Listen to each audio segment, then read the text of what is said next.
আপনি কোরআনের যে কোনো পৃষ্ঠা খুলে পড়া শুরু করুন, শান্তি আর সুখ পাবেন। আপনি খুশুখুজুর সাথে সালাত আদায় করুন আর আল্লাহর কথাগুলো তিলাওয়াত করুন, এমন সমাধান পেয়ে যাবেন যেটা কল্পনাও করেননি। আল্লাহর কথার মাধ্যমেই সেটা চলে আসবে আপনার কাছে।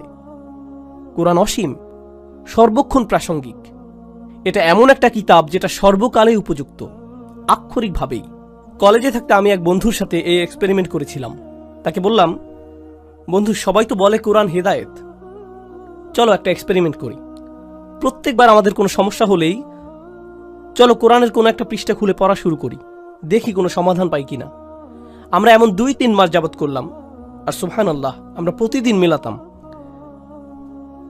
আমি এটা পেয়েছি, এই সমস্যা হয়েছিল, আর এই আয়াত পেয়েছি, আর আমি এটা খুঁজছিলামও না, শুধু কোরআন পড়ছিলাম আর সেটা চলে এলো। এটাই আমার জন্য আল্লাহর সমাধান। দেখলেন, আমার জন্য আল্লাহর উপদেশ এটা। সুবহানাল্লাহ।